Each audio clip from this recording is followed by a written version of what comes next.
Class 9 और chapter जो है आपकी ग्रेविटेशन चैप्टर 10 जो ग्रेविटेशन है। देखिए यहाँ पे आपको क्या स्टडी करना है, कैसे आपको पूरे एक एक पार्ट को यहाँ पे अभी तक मैंने आपके लिए 2 पेजेस यहाँ पे अपलोड किया हुआ है, तो उसको मैं 1 बाय 1 यहाँ पे डिस्कस करूँगा।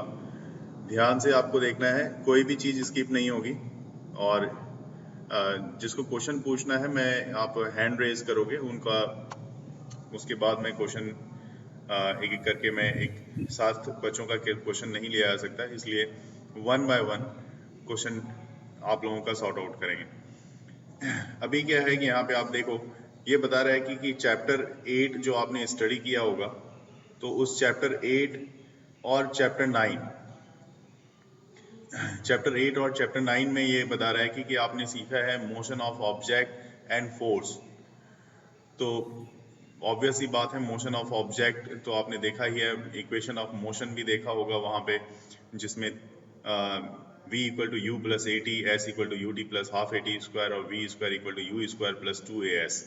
उसके साथ साथ फोर्स मतलब F equal to m g, F equal to m a, और कॉज ऑफ मोशन, ये सब चीज यहाँ पे एक तरह से ये बोला जाए तो ब्रॉडली आने वाले समय में ये एक पार्ट होता है काइनेमेटिक्स का, मैकेनिक्स जो आप स्टडी करते हो उसका पार्ट होता है। तो in this chapter, in chapter 8 and 9 we learned about the motion of objects and force as the cause of motion. We have learned that a force is needed to change the speed or the direction of motion of the object. ये भी हमने study किया हुआ है कि force अगर किसी body पे लगता है, जब तक फोर्स नहीं लग रहा तो उसकी पोजीशन में कोई चेंजेस नहीं आ रही। जो बॉडी जैसे है, चाहे वो रेस्ट में है तो रेस्ट में रहेगी, चाहे वो मोशन में है तो मोशन में रहेगी। लेकिन जैसे ही फोर्स लगता है तो वो क्या करता है, स्पीड को चेंज कर देता है, चेंज द स्पीड। स्पीड के साथ साथ ऐसा भी होता है कि डायरेक्शन को भी चेंज कर देता है। तो the direction of motion of the object, तो मोशन ऑफ ऑब्जेक्ट के डायरेक्शन को, जिस डायरेक्शन में वो जा रहा है, हो सकता है उसकी मोशन चेंज हो जाए। We always observe that an object, कि क्या ऑब्जर्व किया आपने, object drop from a height, अगर कुछ हाइट से ऑब्जेक्ट को ड्रॉप कर दिया जाए तो फॉल्स टूवर्ड्स द अर्थ, अर्थ की तरफ गिरनी शुरू हो जाती है। और we know that all the planets go around the sun। ये तो सोलर सिस्टम में आपने देखा है कि सन उसके एक तरह से न्यूक्लियस में होता है, जिस तरह से एटम में होता है न्यूक्लियस और इलेक्ट्रॉन उसके चारों तरफ रिवॉल्व करते रहते हैं, उसी तरह से यहाँ पे भी जो सन है, सन सेंटर में है, और जो प्लैनेट्स हैं, इवन सैटेलाइट्स वगैरह भी जो आप लॉन्च करते हो, वो भी उसके अराउंड रिवॉल्व करते हैं। The moon goes around the अर्थ, देखिए यहाँ पे मून के बारे में बोला गया है, moon goes around the earth. In all these cases there must be some force acting, कुछ ना कुछ तो फोर्स लग रहा है यहाँ पे, कुछ फोर्स यहाँ पे लग रहा है on the object, the planets and on the moon, चाहे वो प्लैनेट हो या मून हो। Isaac Newton could grasp that the same force is responsible for all these, चाहे सोलर सिस्टम की बात कर लें, चाहे मून गोज अराउंड द अर्थ की बात करें, तो जितनी भी चीजें हैं, है ना, वो क्या होता है कि वो सब पे कोई ना कोई एक फोर्स लग रहा है, और इस फोर्स को उन्होंने नाम दिया कि दिस फोर्स इज कॉल्ड, क्या नाम दिया, ग्रेविटेशनल फोर्स। इस फोर्स को उन्होंने नाम दे दिया ग्रेविटेशनल फोर्स। अब ग्रेविटेशनल फोर्स क्या है, कैसे उसको नाम दिया गया, ये चीज यहाँ पे हमें देखना होगा। तो देखते हैं। अभी देखिए यहाँ पे नेक्स्ट मैं स्क्रॉल, तो ये सारी चीजें हैं यहाँ पे, मैंने एक बार फिर से आपको ग्रेविटेशन के लिए बताया है। हाँ बेटा, मैं ये बता रहा था ग्रेविटेशन के बारे में सोच कहाँ से आई। सबसे पहले किसी भी चीज के लिए जब स्टडी हम लोग करते हैं तो हमारे पास सबसे पहला सवाल ये होता है कि किसी कोई भी चीज के बारे में आप कैसे सोच रहे हो, क्यों सोच रहे हो। तो यहाँ पे आप अगर उस समय के टाइम में न्यूटन थे अपनी जगह पे, लेकिन अगर कोई आप लोगों में से भी कोई होता तो ये आज वो भी ये ऐसा ही सोचता, क्योंकि सबसे पहले आपके दिमाग में भी आपने भी सोचा होगा कि भाई मून क्यों चक्कर लगा रहा है, मून सन के अराउंड क्यों चक्कर लगा रहा है। आपको एक बात सुन के और आश्चर्य लगेगा कि लेकिन इससे पहले जो साइंटिस्ट थे, बहुत सारे साइंटिस्ट ने ये बताया था कि सन जो है, देख के ऐसा लगता था कि लोगों को कि सन जो है वो रिवॉल्व कर रहा है अर्थ की तरफ, क्योंकि अगर आप अर्थ पे हो तो आपको भी ऐसा ही फील होता है। लेकिन बाद में, बहुत बाद में ये क्लियर हो गया और बताया गया बाद में कि आपको ऐसा नहीं है, और जो सच्चाई है वो कुछ इससे बिल्कुल अलग है। सन अपनी जगह पे फिक्स है और अर्थ, मून, ये सब बिल्कुल अपनी जो सन के अराउंड जो है ये चक्कर लगा रहे हैं। तो मून क्या कर रहा है, मून चक्कर लगा रहा है अर्थ के चारों ओर।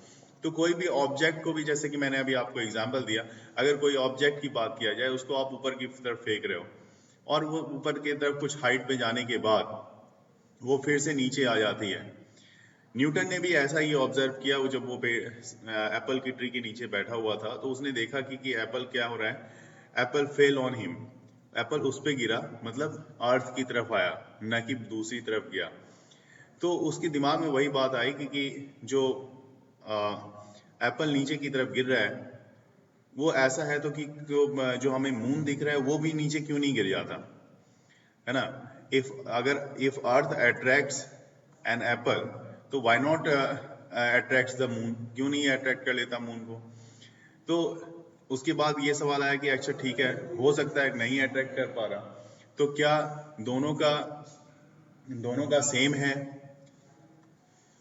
पहले ही आपको बता दिया है कि इसी कॉन्सेप्ट को समझने के लिए न्यूटन ने, जो कॉन्सेप्ट था न्यूटन के दिमाग में जो ख्याल आ रहा था कि भाई क्यों मून जो है वो अर्थ के अराउंड रिवॉल्व कर रहा है, क्यों नहीं वो बाहर चला जाता है, स्ट्रेट लाइन में चला जाता है। ये एक्टिविटी की गई जिसमें एक थ्रेड लिया गया, उसको स्टोन से टाइट किया गया और स्टोन से टाइट करके इसको रील किया गया। रील करने के बाद नोट किया गया मोशन ऑफ स्टोन को, और एक समय में रिलीज भी कर दिया गया यहाँ से थ्रेड को। जैसे रिलीज किया गया तो जैसे थ्रेड रिलीज किया गया तो उस समय भी नोट किया गया direction of motion of stone को। तो जिस समय रिलीज किया गया, जैसा कि मैंने आपको बताया, जिस समय रिलीज किया गया कि ये मोशन कैसा था, टेंजेंशियल था, और जब तक रिलीज नहीं किया गया था ये इसके सराउंडिंग्स में घूम रहा था। मतलब कोई तो है जो इसको यहाँ पे पकड़ के इसको पकड़ा हुआ है। इसका मतलब सिंपल सी बात है कि इसी तरह से यहाँ पे क्या रहा होगा, अगर समझा जाए तो इसका आप बोल सकते हो, इसका मतलब यहाँ पे भी मून रहा होगा, ये मून है तो मून को कोई ना कोई तो पकड़ा हुआ रहा होगा, है ना।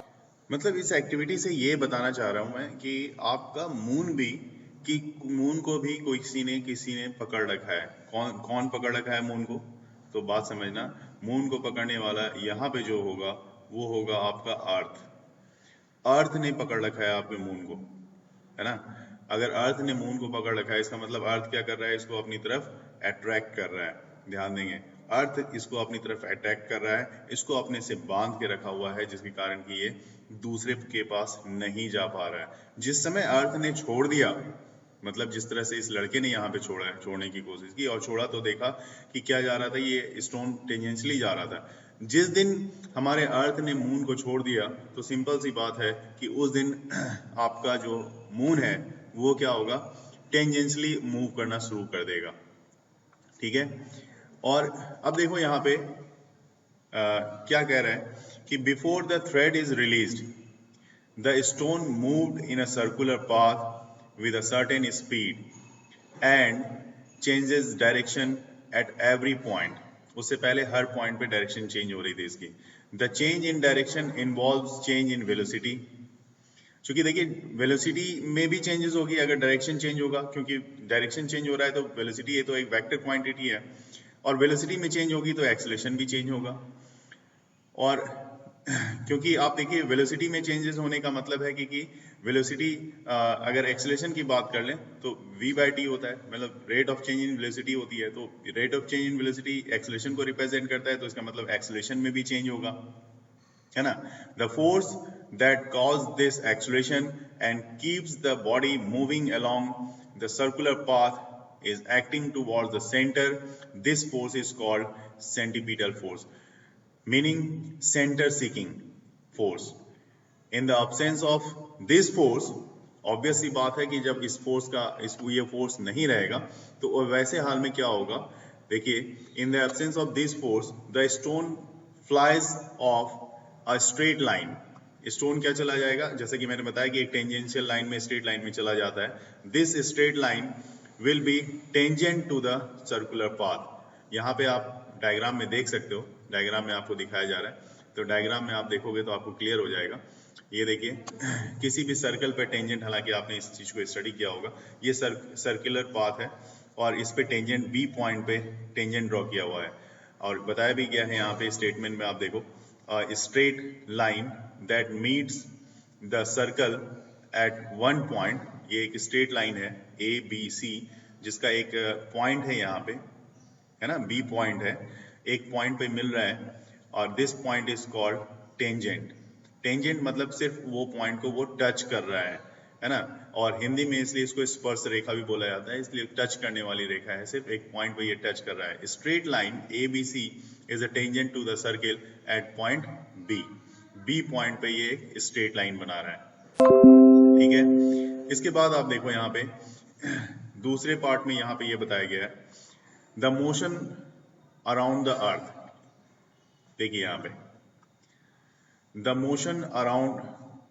motion of the moon around the earth is due to the centripetal force. अब सेंटीपीटल फोर्स किसको बोलोगे, जब डिफिनेशन आएगी तो the force when a body is revolving around the in a circular path, है ना, जब कोई बॉडी एक सर्कुलर पाथ में रिवॉल्व करती है तो the force acting towards the centre, जो फोर्स सेंटर की तरफ लगता है, this force is called centripetal force, है ना. तो ये अब सेंटीपीटल फोर्स किसको बोला है ये तो समझ में आ गया.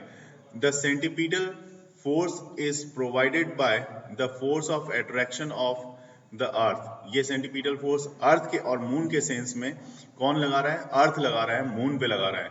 If there were no such force, अगर ऐसा फोर्स नहीं होता तो moon would pursue a uniform straight line motion, है ना. तो ऑब्वियस ही बात है, मून क्या होता है, बिल्कुल स्ट्रेट लाइन में चला जाता है.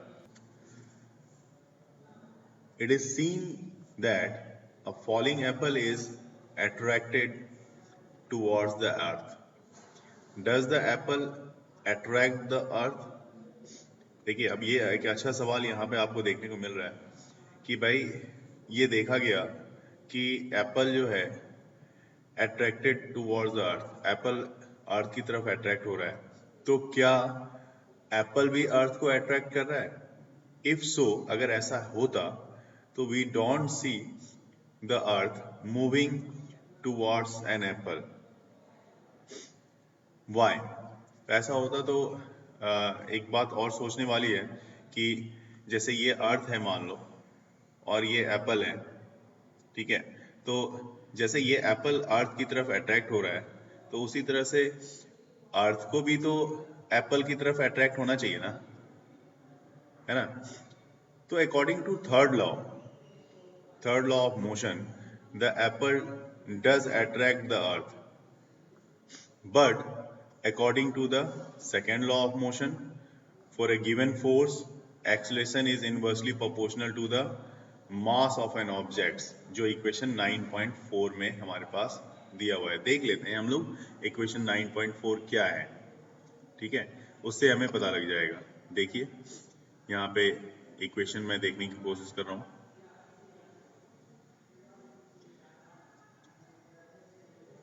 और यहाँ पे हमारे पास अभी इक्वेशन 9.4 यहाँ पे नहीं है, लेकिन वो इक्वेशन वहाँ पे अपने प्रीवियस चैप्टर में हमने स्टडी जरूर किया है, तो कोई बात नहीं, वहाँ पे देख लेंगे. The mass of an apple is negligibly small compare to that of the earth. अब मास, चूंकि अर्थ की मास तो बहुत ज़्यादा है कंपेयर टू द एप्पल, तो इसको स्मॉल एम से दिखा रहा हूँ मैं एप्पल के मास को. So we don't see the earth moving towards the apple. ऐसा हम लोग नहीं देख सकते कि वो जो है उसको अपनी तरफ अट्रैक्ट कर रहा है, मतलब एप्पल अर्थ को अपनी तरफ अट्रैक्ट कर रहा है, ऐसा नहीं देख सकते. लेकिन फोर्स तो वो भी लगा रहा है, लेकिन इसका मास जो है वो अर्थ के रिस्पेक्ट में बहुत ही कम हो जाता है. Extend the same argument for why the earth does not move towards the moon. यही सेम आर्गुमेंट जो कॉन्सेप्ट में एप्पल और अर्थ के मास की बात कर रहा था, सेम आर्गुमेंट एप्लीकेबल होता है मून और अर्थ के लिए, क्योंकि मून की जो मास है वो अर्थ के रिस्पेक्ट में कम है, लेकिन फोर्स ऑफ अट्रैक्शन तो मून भी लगा रहा है, लेकिन फोर्स ऑफ अट्रैक्शन लगाने के बाद भी अर्थ का मास ज्यादा है, इसलिए अर्थ ने उसको अपनी तरफ से एक फोर्स ऑफ अट्रैक्शन से उसको अपनी तरफ अट्रैक्ट किया हुआ है। ठीक है। In our solar system all the planets go around the sun. जितने भी प्लैनेट हैं वो सोलर सिस्टम में क्या होता है, सन के अराउंड मूव करते हैं, ये तो हमें पता है।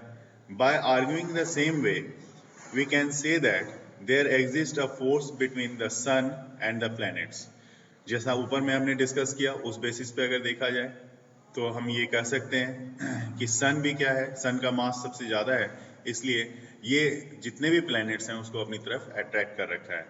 From the above fact Newton's concluded that not only does the earth attract an apple and the moon, मतलब सिर्फ ऐसा नहीं है कि ऊपर के कंक्लूजन से ये देखा गया है ना कि सिर्फ अर्थ और एप्पल ही एक दूसरे को अट्रैक्ट कर रहे हैं या मून ही एक दूसरे को अट्रैक्ट कर रहे हैं, है ना। From the above facts Newton's concluded that not only does the earth attract an apple, है ना, अर्थ सिर्फ एप्पल को अट्रैक्ट नहीं कर रहा और मून को अट्रैक्ट नहीं कर रहा, बल्कि क्या है, all the objects in universe attract each other.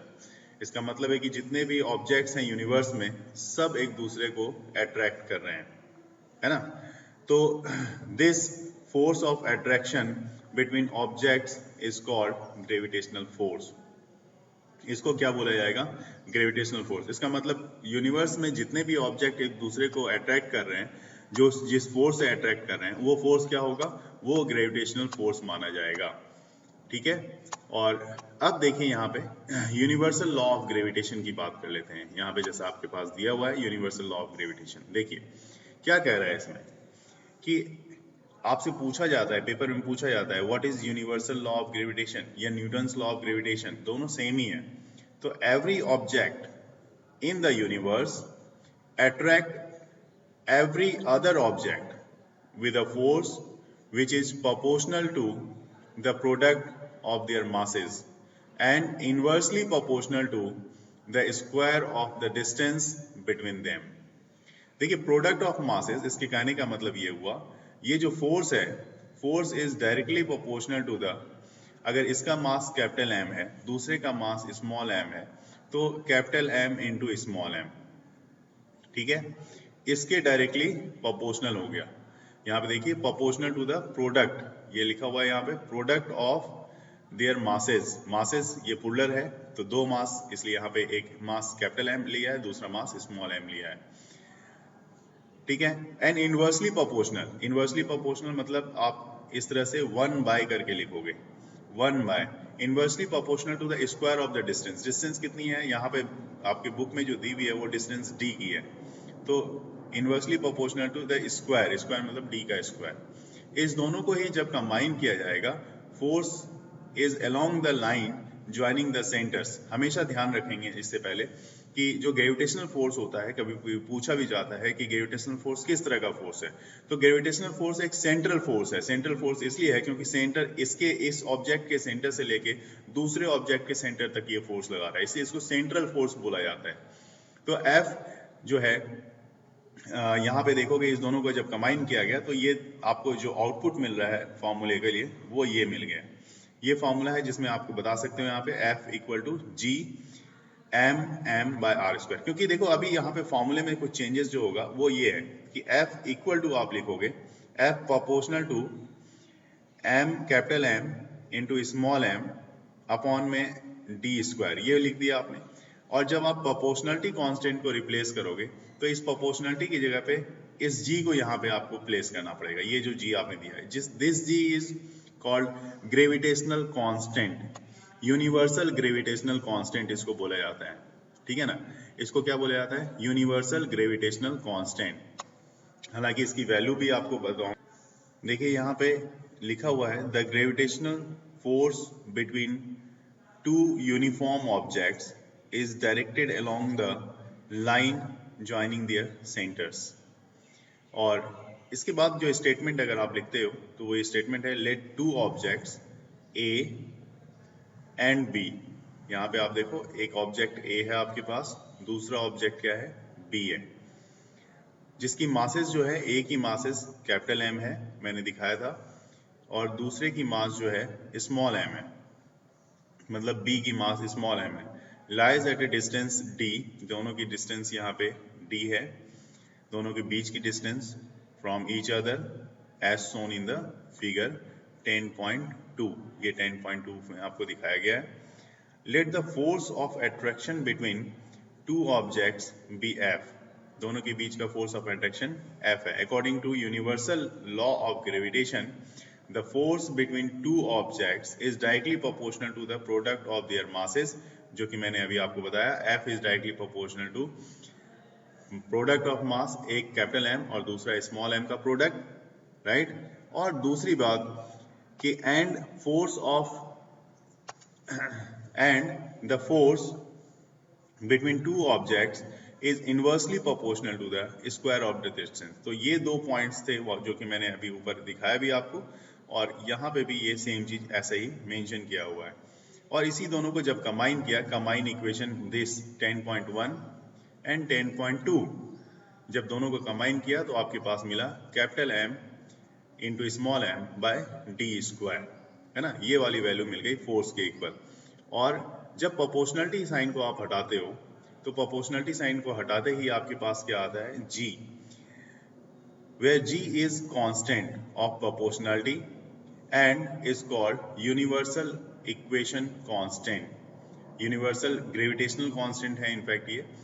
तो आप यहाँ से देख सकते हो एफ इंटू डी स्क्वायर, इसको डी से मल्टीप्लाई किया जाए तो equal to G capital M into m भी आ जाता है। जी की जो यूनिट होगी यहाँ पे वो यूनिट होती है, आप यहाँ से निकाल सकते हो, देखो एफ इंटू डी स्क्वायर किया आपने, और F into d square upon में F into d square upon में आप क्या करोगे, capital M into small m, capital M into small m. तो इससे देखो फोर्स की यूनिट क्या होती है, फोर्स की यूनिट होती है न्यूटन, तो फोर्स की जगह पे न्यूटन लिख दिया। डिस्टेंस का स्क्वायर मतलब मीटर स्क्वायर का, मतलब न्यूटन मीटर स्क्वायर, तो ये हो गया। नीचे मास है, मास इंटू मास मतलब केजी का स्क्वायर, तो न्यूटन मीटर स्क्वायर पर केजी स्क्वायर।